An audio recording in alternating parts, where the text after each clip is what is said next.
Today we'll be talking about one of Miss Morris's favorite holidays, and I'm sure many of you as well. We're going to talk about Halloween, and specifically, we're going to talk about Halloween safety. We're going to review the basics of how we can be safe and still have fun this Halloween season.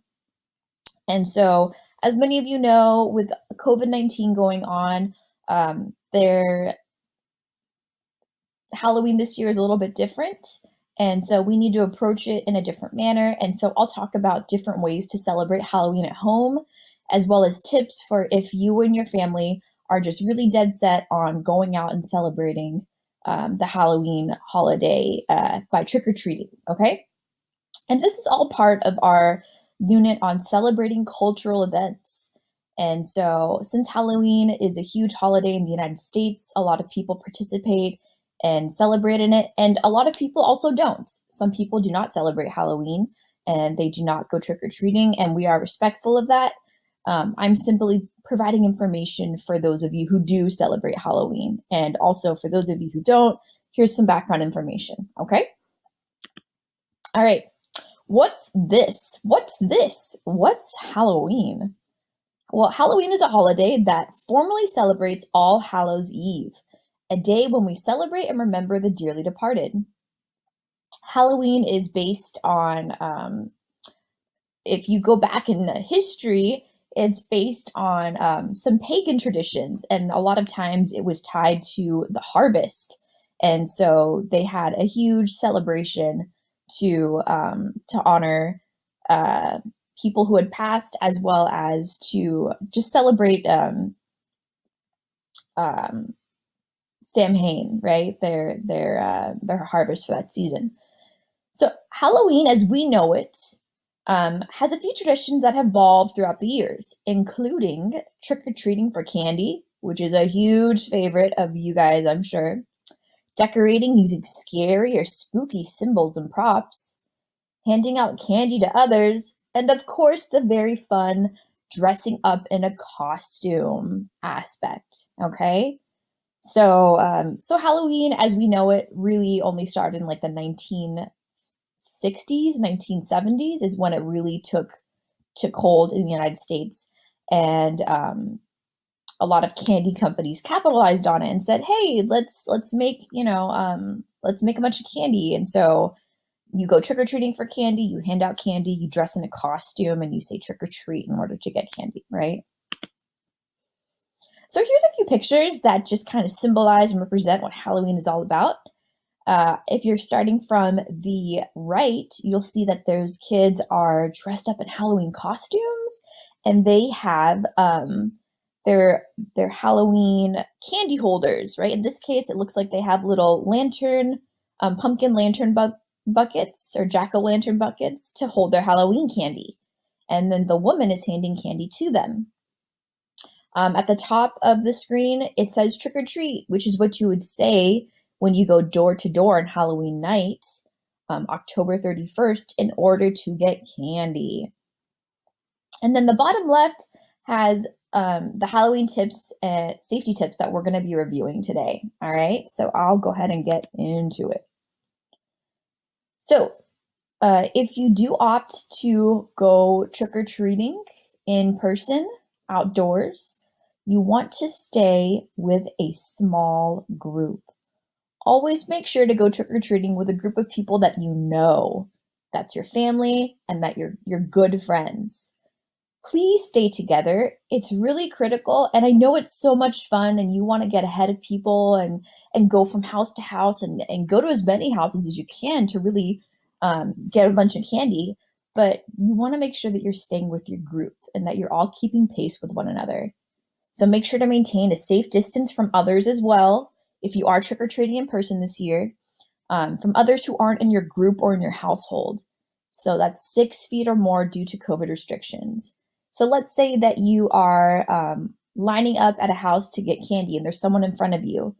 Do you want to stand really close to the other trick-or-treating party, or do you want to step 6 feet back at least? You want to step 6 feet back at least, right? You want to give them their personal space, A, and you also want to respect and observe our COVID restrictions here in the state of California, which mandate maintaining 6 feet or more from people outside of our households. And most important of all, don't go with strangers. If you see a house that's handing out a ton of candy and they're telling you, hey, I have more candy out back. Do you want whole candy bars? Do not go with them. We don't know strangers, therefore we cannot trust strangers, even if they seem nice, even if they have full-sized candy bars. Walk safely and be respectful. When outdoors with your group, it is best to carry a glow stick or reflective gear to indicate your presence to others. This is so that if you are near a busy street, uh, drivers and other trick-or-treaters can see you and they know that you are that you're there. If you do need to cross the street, look both ways and then cross if it is clear. Sometimes I'll see you guys, you look both ways and you walk, or you're looking both ways as you're walking across the street. And that's not the rule of how we're supposed to do it. You stop, look left to right, you scan. If there are no vehicles coming that you can see, you may proceed to walk across the street. For the most part, you should stick to sidewalks and well-lit areas and houses. So if you enter a neighborhood and it's pretty dark and no one has their Halloween decorations on or their porch lights on, it probably means that they aren't celebrating Halloween and they're not handing out candy. So we don't want to go to houses that aren't lit, that don't have at least a porch light or Halloween decorations out on Halloween. And of course, as I said earlier, make sure to be polite and wait your turn if there are others in front of you. Give them the appropriate 6 feet distance and make sure that you are waiting until they are done to move forward. All right, I know so many of you, once you get your candy, you're so excited that you just want to eat it right then and there. And I get it, trust me. But we really need to check our candy before eating it.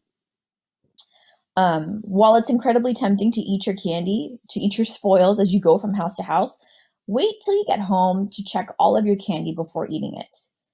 If you see candy that is opened or candy that looks homemade and is in a plastic bag, don't eat it. You don't know if someone else has touched it or put something in it that might make us sick. So don't eat candy that has been opened, that there is an obvious tear in, and don't eat homemade candy. Also, be really mindful of your dietary restrictions when eating candy.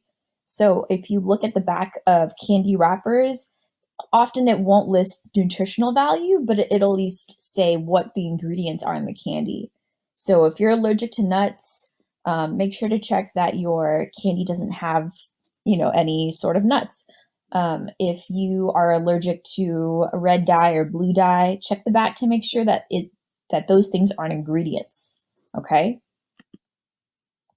And last but not least, have fun, be safe. It's Halloween. We really want you to enjoy this holiday. I know it's a rite of passage to go trick-or-treating, and it's just such a fun and exciting time for so many. So just please enjoy yourself. If you are trick-or-treating at home, congratulations. You are following state guidelines. You can set up each room in your house to be a different trick-or-treat area, and your parents can hand out candy as you move from room to room. I've seen some really cool ideas on that, how to trick-or-treat at home, inside your home, and still have fun, or in your backyard, or in your garage.